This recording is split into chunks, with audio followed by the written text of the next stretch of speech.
Thank you so much for coming today and for being here. I'm very conscious of the fact that you've got places to go and people to see. It's a Saturday morning, and I'll try and be respectful of your time.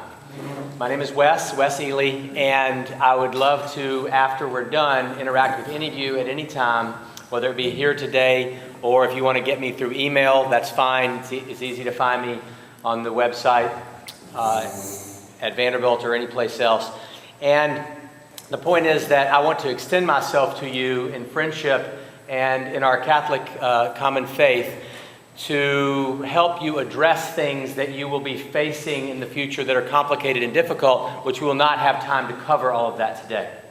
So in the effort to make sure that we get you onto your life and moving on with the rest of your day, I want to let you know that I'm not going to try and cover all aspects of this topic. I'm going to try and hit on key things which I think will be planting a seed for you to address these as you move forward in your own life. You have all come here for different reasons. Some of you are obliged because of membership. Some of you are a member of the parish.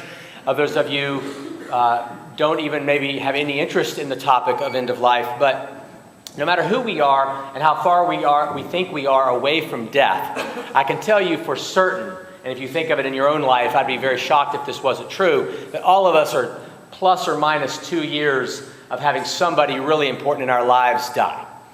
We have so many different people in our lives who we love and who we want to be around, but who have either sudden illness or have lived a full life.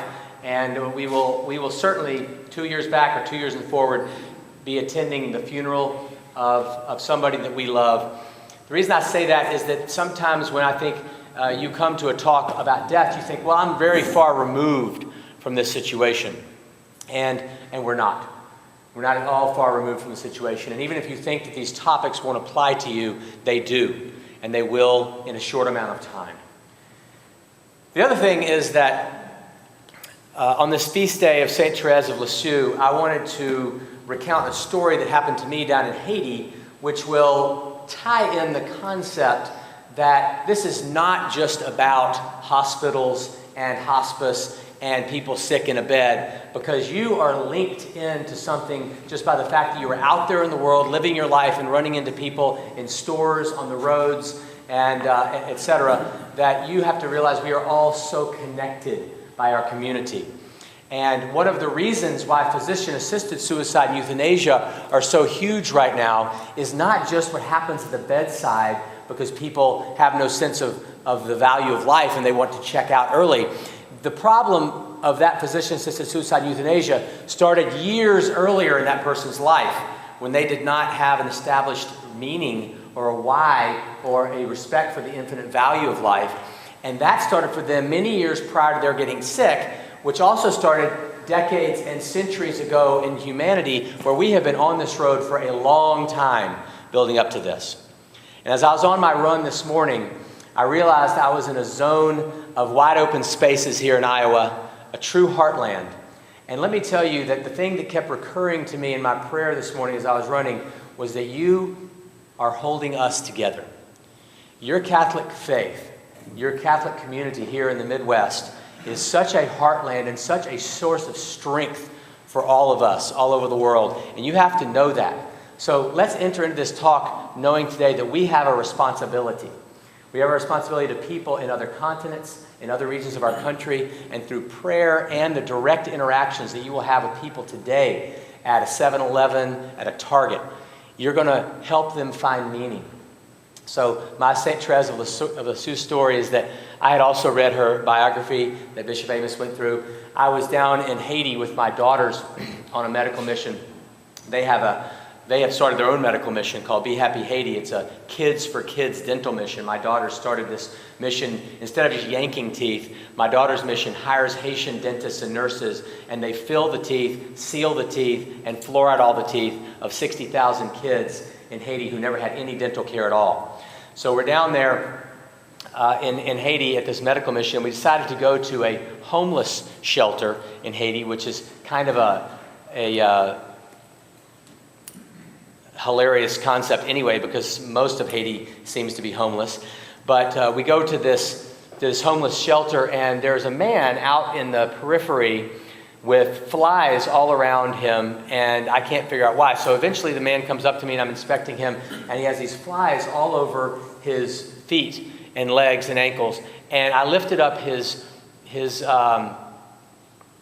jeans, which were tattered, and he had just tremendous sores on his ankles. Big, huge, looked like diabetic ulcers on his ankles, which were bleeding and oozing and massively infected, which I had to get him to the hospital for surgery afterwards. But as I looked up and started talking to this gentleman who spoke mostly only Creole, and I had an interpreter, I noticed that his shirt, his t-shirt, which was extremely dirty, but it was a white t-shirt with a picture of Saint Therese of Lisieux on it. Now you think about that for a second. How did a woman in France, in a cloistered convent, who used prayer as her elevator because she had no technology to ever do a real mission, which was her life's goal, how did her picture end up on the shirt of a Haitian man on the other side of the earth over 100 years later? Because she paid attention to Christ's message of the tiny little things that make up our pathway to heaven.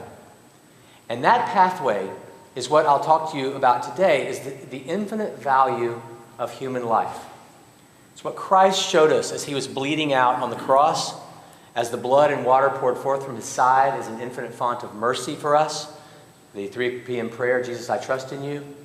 This is the thing that we have to keep in our hearts and in our minds as we move forward. Okay? So let me begin to tell you my approach as a physician in critical illness, critical care. I'll first start with this prayer, which we can all read together out loud. In the name of the Father, and the Son, and the Holy Spirit, amen. Lord, teach me not to hold on to life too tightly. Teach me to take it as a gift, to enjoy it, to cherish it while I have it, but to let go gracefully and thankfully when the time comes. The gift is great, but the giver is greater still. You are the giver, and in you is a life that never ends. This is the prayer at Manresa, where I go for my silent Ignatius-based retreat every year in November.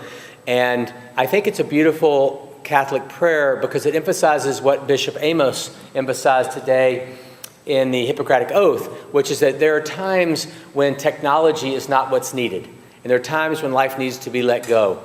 And it's extremely Catholic to know that we do not, as Catholic people, insist always upon all of the interventions that could ever be used in medicine. We will get to that as we move forward, but there are great misunderstandings about this in the Catholic Church. I'm talking about things like artificial food, mechanical ventilation, etc. So we'll get to that as we move along. This is my brother-in-law. My wife of 28 years has one sibling. His name is Greg. He lives with his 90-year-old mother. They can't drive. They have no car. They live in urban New Jersey, but nowhere near stores, so people have to take them places. And a lot of people on the earth right now who view life from a utilitarian perspective would think that their life is not worth it. He's disabled. She's 90. She can't get around in modern approach. They have no computer, and they have no internet. And Greg has taught me more about life than most people whom I've ever met. You know, when Dr. Burkitt of Burkitt's lymphoma fame had his daughter and her first child born in London, she came to see him and his face at the bedside very upset. He was unable to speak because the baby was Down syndrome. And she said, you know, Daddy, your grandchild, my son, has Down syndrome. He is not a white stallion. He is a donkey. But Jesus rode into town on a donkey. And this grandson of yours might carry Jesus to more people than the white stallions in our lives. So we have to remember this infinite value of life and look past what is the external disabilities. And famous current atheists like Peter Singer, who are having debates about physician-assisted suicide, would see no value in these people's lives because of they don't serve necessarily a utilitarian perspective in society. But we do, as Catholic people, and you in this heartland have to help the rest of us stay in line in our thinking. So my only disclosure here is that about 1 in 3 of my patients die. I have seen thousands and thousands of patients die at the bedside, and in this talk, I will give you my opinions, but they will be opinions based on the church's teachings. My anecdotal experiences will be part of the story. I have no incentive to hasten death, and I have incentive of heaven only to preserve life and God's will. That's my disclosure to you as the physician who created this talk. One of the greatest Catholic bioethicists, one of the greatest bioethicists in general of the 20th century was Pellegrino, Edmund Pellegrino, who was at Georgetown forever. He wrote, "To care, comfort, be present, help with coping, and to alleviate pain and suffering are healing acts as well as cure. In this sense, healing can occur when the patient is dying, even when cure is impossible. Palliative care is a healing act adjusted to the good possible, even in the face of the realities of incurable illness. Cure may be futile, but care is never futile." So the point here is that many of your loved ones will end up in a hospital who are actively dying. And in the face of such active dying, you should know that it is Catholic teaching to embrace the natural course of their illness, and sometimes even feeding tubes might be inappropriate for that person if they would perhaps cause too much bloating, unable to be absorbed, etc. Now, feeding is a basic form of life. I'm not advocating against feeding tubes. I give feeding tubes to hundreds of patients every year, and I'm all for it. But I want us to achieve in this conversation we're having today the desire and the successful threading the needle of staying not so far on either side of arguments regarding sustaining life or in giving in, but trying to achieve what that Manresa prayer talked about. Preserving life whenever possible, and yet at the same time yielding to death, which is a natural part of life, whenever it is inevitable. One of the, Tim created a packet for you of several articles. I will tell you what they are in a moment. One of the things that I do is I write op-eds for the WSJ, for Wall Street Journal. And one of the op-eds, which is not in your packet, is this one. It was called "What I Learned from a Dying Patient." And the reason that I put this in there is that in this op-ed, I talk about a young woman who was in her 30s who came to me. She was a biochemist. She had a PhD in biochemistry, and she came to me because the other doctors couldn't figure out what was wrong with her. They thought she had an infection. It was no diss on them or anything. Her illness was emerging very rapidly. And anyway, that day I asked her what a risk taker she was or not. She said she really wanted to know, wanted answers. So I wheeled her down to the bronchoscopy suite. I put a bronchoscope down into her lungs, pulled some cells out, gave them to the pathologist, sometimes who is my wife, Kim, and the pathologist looked at them and saw malignant cells. So this woman in her late 30s had a profoundly quickly moving malignancy. It was clear that she was dying, and I went back up to the bed to tell her and her family that this was happening, and they had what I call the tachy-laudy, which is tachy means over 100, and laudy means laudy, laudy, laudy, laudy, laudy. So they were doing what I call a tachy-laudy at the bedside. And really, you know, I'm making a joke about it because we have to laugh in the face of hard things, but it was super intense. I mean, they were freaking out at the bedside. This woman, they had no idea whatsoever that she had this fatal illness, and she was dead in the next 6 hours. I mean, it was a one-day thing, and that's really hard for people to process. But what happened at the bedside, which was what I wrote about in this WSJ op-ed, was so interesting that I make it a habit always of making sure that I ask patients and their loved ones about their spiritual values. And in respect for all walks of faith and non-faith, I put it like that. I don't say religious values. I say, do you have any spiritual values that you want me to know as your physician that would affect your medical decisions? And I think that the way that I phrase that is just straight down the line. It's not judgmental one way or the other. And a lot of times I'll get an answer of, yes, I'm an atheist. Don't talk to me about God. And I totally respect that. I'm not here to proselytize for them. There's a power differential. And I want to make sure that I am as respectful as possible I can for all of these faiths and non-faiths. So I asked her. And by the way, sometimes I get this answer. Yes, doctor, I'm a Baptist. And I'm so glad that I've got a Baptist doctor. And the families will pull me out on the side and they'll say, doctor, we're so glad that you're Methodist. or they project onto you all these things, and I just say, absolutely, it's my privilege.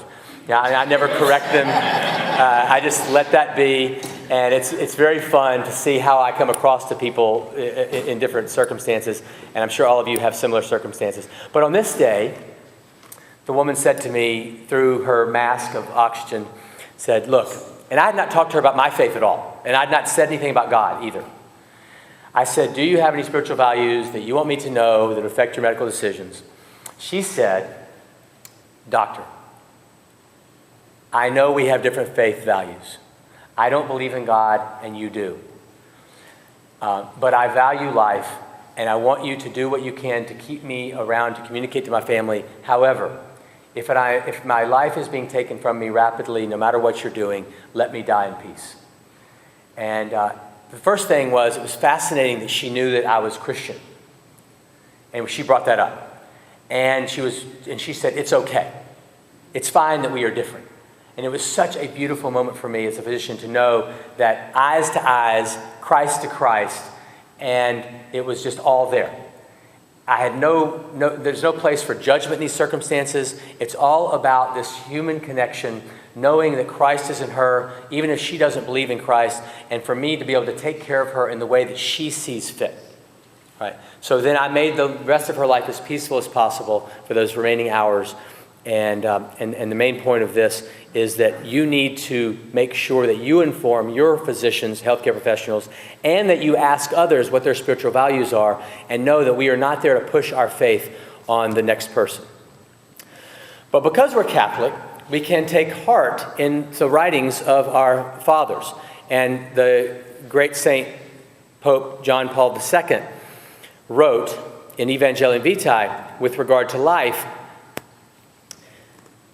even more with regard to life, man is not the absolute master and final judge, but rather the minister of God's plan. Human life is sacred from beginning to end. The secular world has flipped the sentence around. And instead of saying, God is God, I am not, the secular world says, I am God and God is not. So there are two different lenses with which the world is viewing the circumstances of humanity right now. And there are two different lenses with which the world is viewing dignity, the word dignity. We view the lens of dignity as that life is of infinite value, and therefore every person has their dignity. And the word has been flipped. The Dignity in Dying Act, which is a pro-euthanasia act, has been flipped to say that dignity is taken away with suffering. So if somebody's suffering, it's undignified. Therefore, we should end the suffering to preserve the dignity. You see, so this is verbicide precedes homicide in society. And in this case, verbicide has occurred with the word dignity.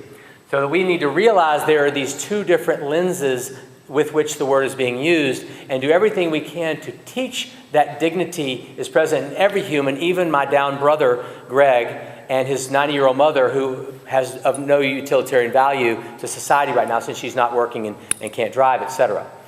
So it's not worth putting our head in the sand about what has occurred. This has happened. This is there. And there are huge swaths of society which believe that second phrase there. Okay? But it doesn't mean we roll over and die over it and let it happen. It means we teach, we're respectful, and we have conversation. And so for example, in late January, I'll be in Hawaii before 1,000 physicians having a pro-con debate about physician-assisted suicide and euthanasia. And I am so much more at home right here with you talking about this, where I can bring up God and bring up the actual real values and what's actually truth about this. But in that conversation, when I'm in Hawaii, and my slides are on a Jumbotron, I haven't decided if I'm going to use slides or not yet, but there's 1,000 doctors there, I can't bring up these topics. I mean, I can bring it up, but it cannot be the cornerstone of my talk. I won't hide from the fact that I'm Catholic. I'll make the same disclosure to them that I just made to you, that I am Catholic. And they'll know exactly what my faith values are, but that won't hold water for them in terms of a legitimate argument. So I'll make my point so that the people in the room who are faithful will get that, but then I'm going to have to rest on a lot of secular lines of thinking. And that's one of the reasons that he gave out these articles to you. Two of the articles are for the medical literature secular, non-theistic arguments against physician-assisted suicide and euthanasia. And one of the reasons I felt it was important to give you this was not that you need more homework or more reading material, but it's what I said earlier. We are all connected in this community. And so we have to be armed up. We have to put on our armor, as it says in the New Testament, to be ready to have these arguments when you meet people in your life who follow that second line of thinking there. Okay? So I want to challenge you to learn what our faith is well enough and to learn the non-theistic arguments, some of which I'm about to get into, like natural law, so that you can help other people see the truth and see the light. Okay? So that's a couple of these articles. Then he put in an op-ed from the WSJ where we built a swimming pool in the ICU recently. And then the fourth thing that Tim put in there is a very helpful piece that comes out of Evangelium Vitae, which was written by JP2. And this is a perfect place for me to introduce this. At the very end of Evangelium Vitae, on page 110, if you Google and pull down the PDF, there's a prayer. And it's a single sheet of paper that you now have in your packet.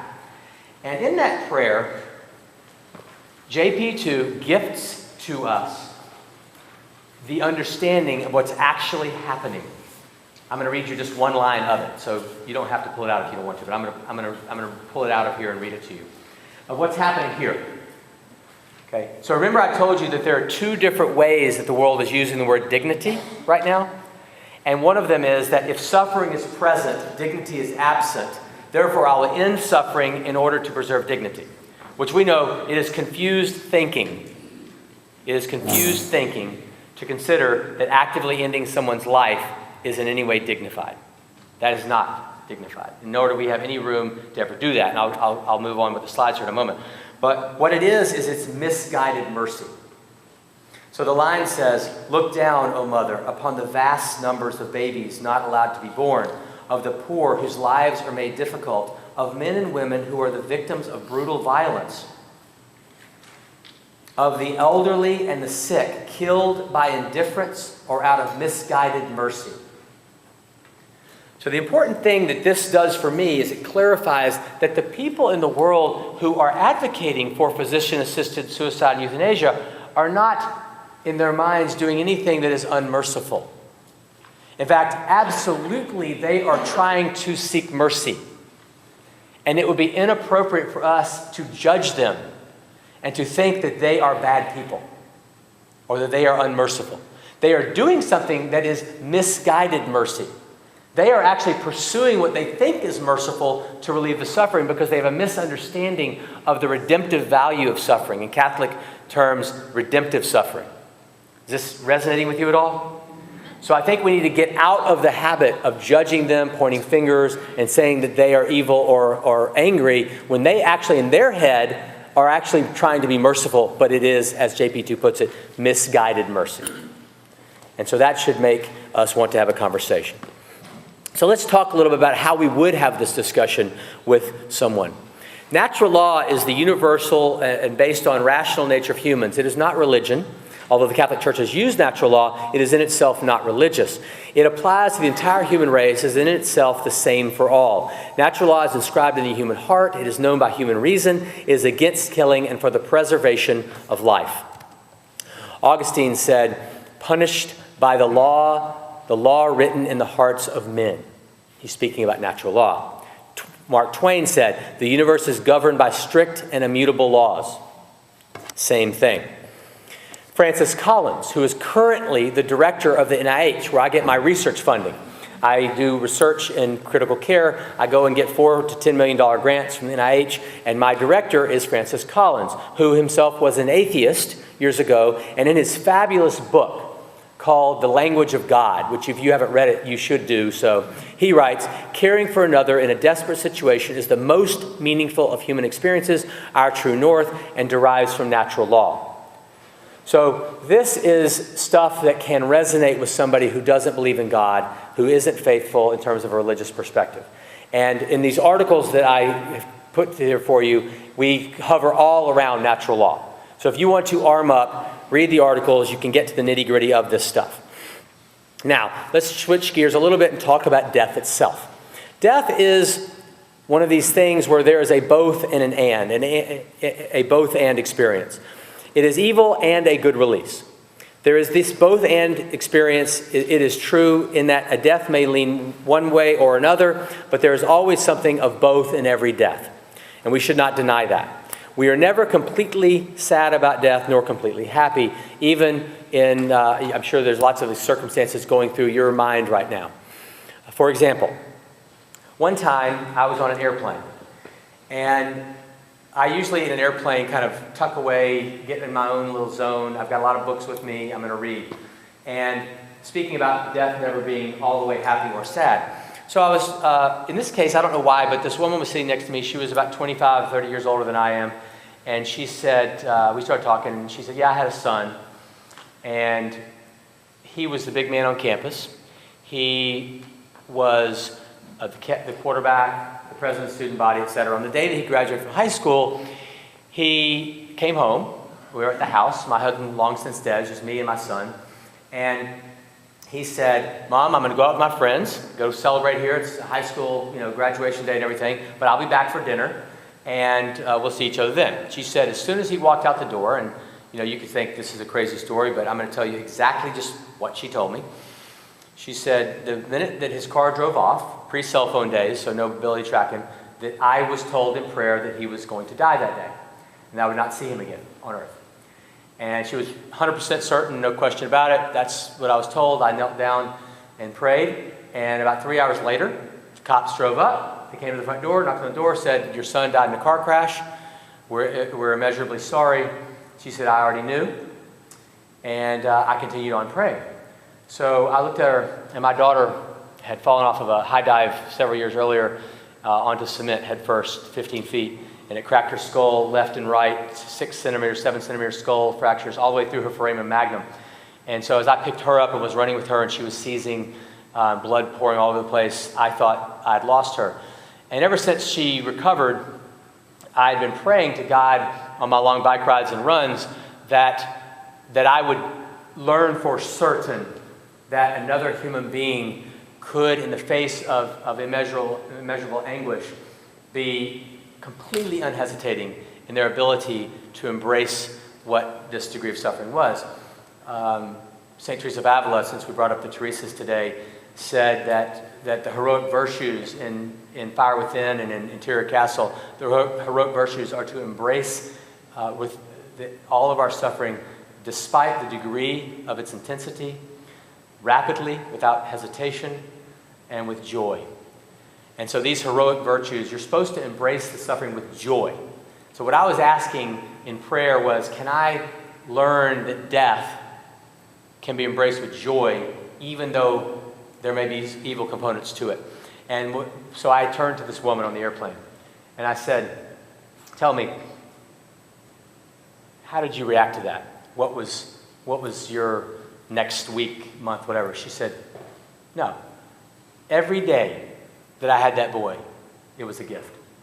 And I knew that every day he was alive, and when he left and I received in prayer that he would die, I thanked God for all those days, and I knew that I had gotten way more than I'd ever earned in his life. And so I never had a moment of anger to God. Because I was sad, but I never had a moment of anger about that death. So we'll come back to this at the end when I show you a picture of the Pietà. So I want you to notice something if you've never noticed it before. So in Christian tradition, we have the Bona Mors, the good death. The Litany of St. Joseph, it specifically makes a request for a good death. And in Protestant language, we talk about preparing to meet our Maker. Can a death be good? You may consider the death as a friend, the passageway to eternal life, our true birthday. My friend Richard Hermes from high school is president of Jesuit Tampa. He wrote to me in an email. We can be grateful and thankful when death finally comes to a person who's in great agony and has gone through a long illness of deep suffering. So I'm trying to present to you both sides of the circumstance. And then, if you've never realized it before, always Christ is our guide. So if we go all the way back to Christ, he says it right there in the gospel. In Luke and in Mark, there is a baptism with which I must be baptized, and how great is my anguish until it is accomplished. You will drink the cup I drink and be baptized with the cup I'm baptized with. And obviously he's not talking about his Jordan River dunking. Okay? He's talking about the cross and his death. And so he's referring to the baptism of death. So you imagine a river, you come in on the front side of the river during our first baptism, and we come out on the other side of the river at death. And if we just understand that death is just this other coming out the other side of the river, it's all a continuum. Flannery O'Connor deals with this beautifully in her short story, The River. When, well, I won't spoil it for you if you've never read it before, but the whole thing is about baptism. And we need to not think of baptism only at the beginning, but also in the way that Jesus is referring to this here as well. It'll help us to really get our head around what is going on with death. So when I'm at the bedside with my patients, as I was with this patient, I was in a room, the nurses said, Dr. Ely, we need you now. If the nurse says that, I run, because it's usually not a broken bone. It's usually something like the heart has stopped. And so I ran down the hall. This guy has leukemia. He is already gone through chemotherapy. They allow me to use their pictures, by the way, no HIPAA violation here. And so he had vomited all over himself. I had to intubate him through that, get that ET tube down, put him on the mechanical ventilator, and then tell his wife, you know, he's probably not going to be there for the birth of your baby. Notice she's pregnant, 9 months pregnant. So we need to prepare for the fact that you're going to be a widow and have this baby, etc. Of course, it's beautiful to get humbled in medicine. He was there for the birth of her baby. We got him better. God got him better. And he was there. They chose a funny name for him. And we've had a beautiful time watching this boy grow up now. He's a beautiful boy. And the point of this quick story is that we don't know what's going on, folks. God is in charge. And it's up to us to turn ourselves over to him. If turning ourselves over to him, it means invoking technology to cure an illness like this, that's beautiful. But there are times when that won't be the case, and then we still have to turn ourselves over to him. This is not about chronological age. This is Buster. Buster ran the London Marathon at the age of 101. You can see him drinking his Buster's Bitter over here. He made the international news because of this. So get rid of chronological age in your mind as when the world should stop for you. Ezekiel Emanuel, the famed brother of Rahm Emanuel, whom you know, the mayor of Chicago. Zeke Emanuel is one of the country's biggest bioethicists. And to show you how things are evolving over time, the main bioethics textbook in the world for all through the 70s, 80s, and 90s invoked that physician-assisted suicide and euthanasia was wrong. This was the textbook that all the people who study bioethics uses. And by the way, the Catholic Church started modern-day bioethics. I don't know if you realize that. But in the 1950s, a man named Archbishop Cronin wrote a PhD thesis on end of life, which was then used by Pius XII in the late 1950s in Austria, speaking before the Austrian Anesthesia Critical Care Society. And that was the beginning of modern bioethics. You can pull that up and read about it if you wish. But since that time, bioethics has evolved into a medical field. Most people now in 2016 don't even know that the Catholic Church started bioethics, but we did. But the field has evolved in ways that are striking and changing quickly. That textbook, Beauchamp and Childress of Bioethics, has now relented on their opposition to physician-assisted suicide and euthanasia.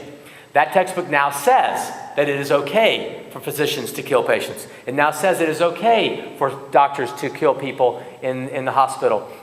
And they make some qualifications, but it kind of gets at what Bishop Amos was saying today about how the Hippocratic Oath has evolved over time. And there are lots of versions of this stuff out there, okay? But one of the things that we need to be aware of is that, well, back to the Zeke Emanuel point, he wrote a few years ago in a famous, I think it was in the New Yorker, but I don't remember exactly the source, that when he was 75, he wanted to be dead. At 75, I'm done. Let me go. And it was a ridiculous chronological cutoff of his life that we were appalled by. So this is in the modern media. These are major motion pictures now. Here you can see Dr. Death looking about, invoking Kevorkian. And there are other modern movements. This is Lawrence Edgebert, who's an anesthesiologist. And what he has done is he started this program called GLAD, you can go on the internet, you can buy these bags. This is a real person, and you pull this bag over your head, you tie it with a tie, and you fill the bag with helium. And then you can't live. So in 4 minutes, this is described. Unconscious, this is in the article. Unconscious within a minute, turn blue, then twitch for 5 to 10 minutes, and then you're dead. Okay? Your hands are tied behind your back, so you can't pull the bag off. This is happening. And we have to know the nuttiness of this and the craziness of this. And the fact that this was invoked because the person was suffering, and suffering was undignified. So therefore, we will eliminate suffering by killing the person.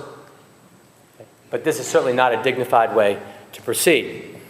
Euthanasia is the action or omission by which by intention causes death with the purpose of eliminating all suffering. Euthanasia's terms are found in the intention of the will. The most important word on this slide is intention. If you will keep the word intention in your RAM, it will help you a lot in your thought process. I'm going to keep elaborating on this. Hang tight with me here. Euthanasia is a grave violation of the law of God, since it is deliberate and morally unacceptable killing of a human person. Intentionally. Not a person who is in the hospital dying of metastatic cancer, who is suffering, can't absorb food, and is actively dying, and therefore, instead of a feeding tube, we put honey on a spoon in a loving manner and touch the honey to the tongue of that dying person because we love them and it tastes sweet and it provides them a few calories, not which will keep them alive, but no food would keep that person alive. You are not intentionally killing that person by withholding a feeding tube. Okay? A young person who can recover through some operation or from a period of time on mechanical ventilation, it can get better, should not forego the intervention because we have an easy way to get them through the illness, and that would be intentionally killing them to not use the intervention. Okay? So you have to keep in your head the word intentional. Is this intentionally killing, or is it trying to be loving in the face of inevitable death? Those are the two sides of the coin that you've got to try and sort through. And I'm trying to provide you Catholic teaching on this topic. The Hippocratic Oath. Thank you, Bishop Amos. Says, I will neither give a deadly drug to anybody who asks for it, nor will I make a suggestion to this effect. Whatever rooms or hospitals or houses I may visit, I will come for the benefit of the sick, remaining free of all intentional injustice. Intention. Okay? So, I read a business book a few years ago, written by a Harvard businessman who won the best author for Harvard Business Review multiple years in a row. And this guy, who was a Protestant, beautiful book, wrote in there that when we go down from 100% integrity to 99% in business, he was talking about, once we move from 100% decisions based on integrity to 99, we're done. Once we go to, because then it could go to 97, it could go to 70, it could go to 50. We can't tell where we are. We have to stay at 100. It's the same thing with this topic. Patients have to know with 100% certainty that a doctor is not going to want to kill them. If a patient only knows with 99% certainty that 1% of the time the doctor might intentionally wanting to be killing me, then we're done. That's why I'm fighting so hard against physician-assisted suicide and euthanasia.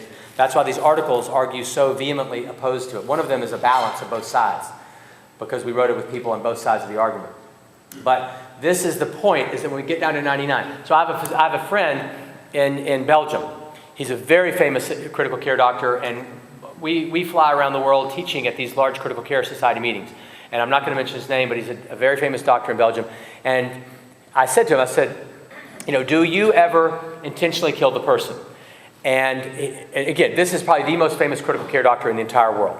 And he said, no, I talked to the family. I said, because the patient's unconscious. I talked to them. I said, no. I said, if the patient is unconscious and you can't find out what the patient's wishes are, because I know that it's legal, physician is legal in Belgium where you live. But if you can't find out what the patient wants and there's no family, would you ever intentionally kill the person? He said, oh, yes, definitely. I said, what do you mean? He said, oh yeah, I mean, the person's dying anyway. I can get to bed. This other person needs to bed. I'll get to bed a week early. Totally happening. This is real. This is happening. And where I come from, we call this murder. Okay? But this is going on, and this is why your prayers and your knowledge and arming up about this are so important. Okay? By the way, that doctor wrote that in a manuscript, which I cite in both of these papers. I think we've cited that manuscript. And a month later, after that, I was in Canada giving a talk. And he was in one room, and I was in the next room. And I knew his talk was on end of life. So I finished my talk on delirium and coma early, because that's what I research on. And I ran over there to see his talk. And when I walked in the room, up on the Jumbotron was his paper that said, drugs can be given, and it was highlighted in yellow. He was teaching this to the big room of all these young doctors. It highlighted yellow. Drugs can be given to hasten death, even in the absence of suffering. That's what he was teaching the room. Whoa. So I'm trying to wake us up to that. When you switch that sentence, God is God, I am not, over to I am God, God is not, this is what starts happening. And I want us as a Catholic community to fight about this. We have a duty to preserve life, but the duty to preserve life. Now this is the other side of it though. And this is what JP2 wrote. And I want you to hold on to this sentence. This is extremely important because many Catholics, with the intention of doing good, do harm to the dying person. Listen carefully. We have a duty to preserve life, but the duty to preserve life is not absolute. For we may reject life-prolonging procedures that are insufficiently beneficial or excessively burdensome, disproportionate to expected results, or excessively burdensome to patient and family. This is from Evangelium Vitae. This is from the U.S. Conference on Catholic Bishops. This is what teaches us the balance of the withholding. Yes, please. Yes. My mother was in the hospital 18 years ago, and the doctor said that all her major organs are spinning. So the family met with the doctor, and we decided to put no artificial things, just to let her die. Let her die naturally. And That's what I'm saying. That's a perfect example of respecting the process of death without trying to say, God, I refuse to accept that you're taking my mother. I want to fight. And instead, you acknowledge the truth of her dying and said, God, you take over. And there's nothing sinful in that. That is beautiful, and that is benevolent, and that is kind and giving and loving, and that is Catholic. my father, about 6 months later, said, did you do everything for Mom that we could? And I said, yes. Good. That's good. And the fact that you're crying over it many years, hopefully you know that there was no guilt in that, and hopefully you know that they were right. That was right and true. But I can't speak. Every single death is different. It's remarkable. The other day, I walked into a room. I'll poke fun at myself, because trying to achieve balance here is what's so critical. So when I first became a critical care doctor, I saw all these people. Where's Michael, the oncologist? The oncologist would sometimes send them, not him, and they wouldn't have had an end of life talk. And the person's got cancer everywhere, and they would send them into our unit. They're on life support, and I'm like, whoa, this is going nowhere fast. And now we get cancer patients in all the time that we put on a ventilator, take care of them. They get better from their pneumonia, and they go on. But we have to make people a no-code, and we don't want to put them through undue suffering if it's not going to benefit them. So that's the whole balance, the thing we're trying to thread. And sometimes a nurse will say, Doctor, you're like Dr. No-Code. You're making all these people no-code. But so that's on one side of it. And then last week I had two on the other side. I'm pointing the finger at myself for how difficult this can get. And I'm trying to tell you this is not easy. Okay, so I'm using my own mistakes. So I walked in two weeks ago, and for the first time in my entire life, this happened as a physician. I went into, this person had interstitial lung disease, his lungs were totally trashed, and then we got a diagnosis of a lung cancer on top of that. So it was over. And this guy was in a coma with no drugs. His brain had a met in his brain. It was ridiculous, how ill this guy was. And so I wanted to provide a good, comfortable dying process for this patient. And I went to talk to his daughter about it, and I went with a palliative care doctor too, and she and we're a tandem, and we where I leave off, she picks up, It's a privilege to work with her up in the RICU. Anyway, the daughter said, just out of nowhere, "You just want a bed. You just want a bed. You want to kill my dad so you can get a bed." And I was, whoa, I couldn't believe that in an attempt to be loving, that's what was seen. But, I mean, I'm just showing you how much we can do this with one another sometimes. And last week, about 6 days later, I was coming up to a bed with the whole rounding team, and they said, this guy's got carcinoid, it's got omental metastasis, it's all over his belly, and his liver is 90% replaced by tumor right now. 90%, like there's nothing functional left. And his kidneys have failed, and he's in tons of pain. So I went to the bedside, and I just emphasized to him, he was awake, that I was going to do everything I could to relieve his suffering, to make sure that he didn't suffer in pain, etc. And then I walked out, and my palliative care partner goes in about 2 hours later, and the wife, said, "You tell that other doctor that we don't believe in euthanasia." Whoa. I mean, I didn't even bring that up. I mean, not even close to bringing that up. So she and I eventually developed a beautiful relationship. She was hugging me all the time. She had my cell phone. She was calling me. And we had a great experience, if you can, in the face of that. And my point is that we were going like this, and we ended up very much interdigitating. But it's work. And it's hard. It takes a lot of time. So don't think that this stuff is easy. Now, I want to be respectful of your time. I also want you to be able to ask questions. So I'm going to move through maybe 2 more points. One is that you do need to know the term double effect. You need to be clear that if I give, in Katrina, when Anna Poe was giving drugs to the patients who had no electricity for their ventilator and they were suffering, I know her, we trained together in New Orleans, she tells me that she never had the intent to kill anybody. She was trying to relieve their suffering. Okay? But nurses around her decided that she was intentionally killing, and now she made national news, and she got arrested, she got acquitted, but there's a book about it, and so people misunderstand one another. We don't know, and it's not our place to judge Anna Poe. Anna Poe knows, and God will know. But the main point here is that intentional killing is wrong, but giving drugs to relieve suffering, which have the double effect of shortening life, is not wrong at all. It's totally an ethical concept that we have to embrace. Our challenge is striking the balance. And this is what we have to pay attention to. So, 2 extremes. Avoid them both. On one hand, avoid insistence on useless or burdensome technology when the patient may legitimately wish to forego it. On the other hand, avoid withdrawal of technology with the intention of causing death. Let me give you an example of the first one. There's a famous story, a saint story, of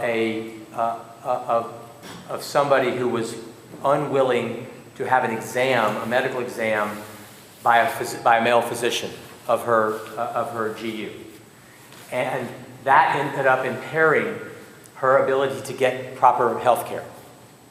But her fear of the male physician examining her down there, out of her chastity, intention of preserving chastity, was so great that it would be disproportionate and extraordinary to have a male physician examine her. Now, we would look at that and say, what does it matter? I mean, he's a doctor. He's, woman physician, doctor physician, whatever. But that was her perception, that was disproportionate and extraordinary. And the thing says here, wish to forego, or in a patient whom it is not indicated. Legitimately wish to forego. That is her right to feel that way. And you can't change her right. And that is used in Catholic ethical teachings as an extreme example that we have to understand to respect the rights of that person, even when we think that it makes no sense. So I want to do one more thing for you. I'm going to make 2 more points. Close up with that there are great investigations which have been done and published in the New England Journal of Medicine that embrace the concept of palliative care, with actually showing that palliative care had less suppression, even though less aggressive EOL, and a longer survival. Look at this. Longer survival. So don't think that bringing in palliative care means the person has to die earlier. This is a famous RCT, randomized controlled trial, where people lived longer with less suffering with the palliative care. What we've got to do better as a society is embrace palliative care and all the things it can bring, but not cross over into embracing PAS and euthanasia. So I'll close with this and one more story. Pellegrino wrote, "The patient-physician relationship, like any ethical relationship, is a reciprocal one. In the justifiable concern for patient autonomy, we must remember that physician is a moral agent as well as the patient. When the two are in conflict, the patient's wishes do not automatically trump the physician's." And for you at the Catholic Medical Association, the point of me bringing this up is the conscientious objection. Because when this does get legalized, and I think it will, I think in our lifetime it will be legal across our country. When it does, we will and we should uphold conscientious objection and not participate. And I'm happy to go to jail over this. I mean, that's not even a question. Maybe this won't happen. Maybe we're going to be successful in our fights here. But I suspect that the tide has turned so much that we will see this happen across our country, and we have to remain a voice of truth. Okay. Now, before I start questions, I was going to show you the picture of the Pietà, but I'm going to stop here on this lecture. Go find the picture. Look at Mary. Maybe I can scroll down.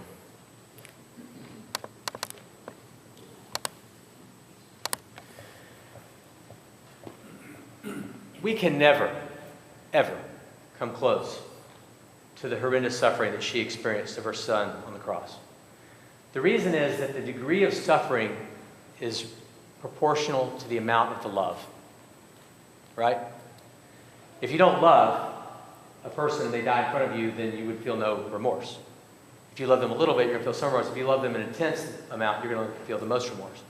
And we will never come close to matching the amount of love that Mary had for her son, whom she knew was divine.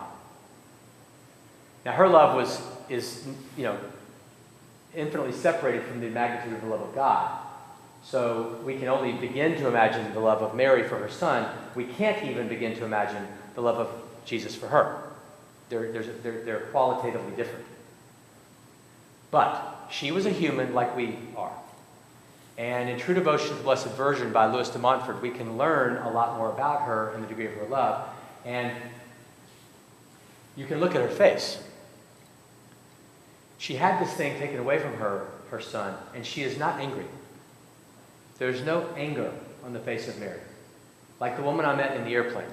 She's sad, but she's not angry. So keep that in your mind. Keep it in your mind about respecting the other person's wish.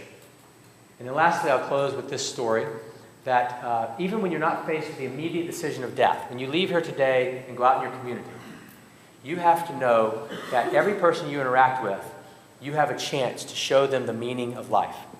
And give them the meaning, and you take away the desire to die early. In this book, Viktor Frankl's book, Man's Search for Meaning. Raise your hand if you've ever read this book. Okay, not enough hands went up. Go get it and read it. Viktor Frankl's book, Man's Search for Meaning, he was a psychiatrist. This is the Medical Association. It's one unique opportunity to get the insights of a physician into dying. He survived Auschwitz. Frankl, F-R-A-N-K-L, Man's Search for Meaning. What's really interesting, and this shows us again to not be judgmental, I just finished reading Nietzsche's The Antichrist. And in Nietzsche's The Antichrist, I was seeking to understand his line of thinking. Obviously, it's a vehemently opposed to Christ and religion book. It's painful to read, it's difficult to read, but I wanted to respect his process of thinking and understand it better. And in this most famous of atheists, upon which many of the modern-day four horsemen of atheism base their philosophy, it was quite interesting to me that Frankl, in his book, which is about life, Man's Search for Meaning, uses Nietzsche as the basis for his respective life. And to quote Frankl, which he says 4 times in this book, "Those who have a why to live for can bear with almost any how." Those who have a why to live for can bear with almost any how. If I know why I'm to live, then I don't care how much suffering I've got, because I'll be able to figure it out. Okay?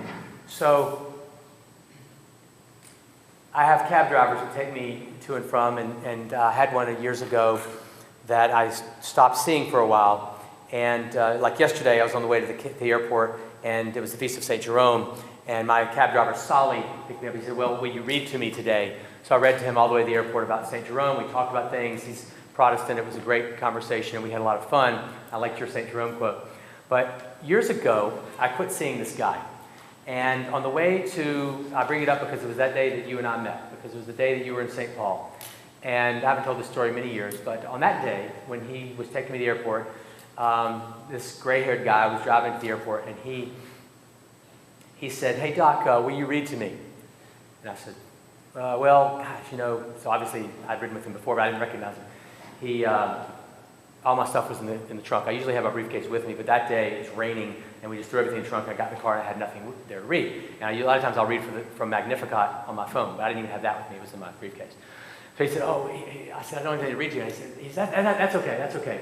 You might not recognize me, but years ago, when you were taking me to the airport, you read to me, and I liked it so much that you ripped it out of your Magnificat. This is before I had Magnificat on my phone. I used to carry it in paper. And you ripped it from me, and I still have it. I've been gone a long time. I've had a lot of things go wrong with me, and he pulled out of his pocket this piece of paper. The one piece of paper. It was all wrinkled up, all ratty. And he said, "I've been reading it ever since, and it's helped me so much." And so it was the gospel. It said, you know, may the peace of God, he paraphrased it. He said, you know, this is the one where it says, may the peace of Christ, may the peace of God, which is beyond all understanding, be in your hearts and minds forever. And so he handed it to me, and he wanted me to read, and I read it back to him again. You will have those interactions with people, and you will give him a why to live. He said that many things went wrong with his life. I had no memory of that at all, nothing. And he said that sheet of paper got him through so many times in his life. And he had moved back to Nashville and become a cab driver again, showed up in my driveway, and revealed that to me. Okay? So seek to give people a reason to live, a why to live, and then they will get by with bearing anyhow. Thank you so much.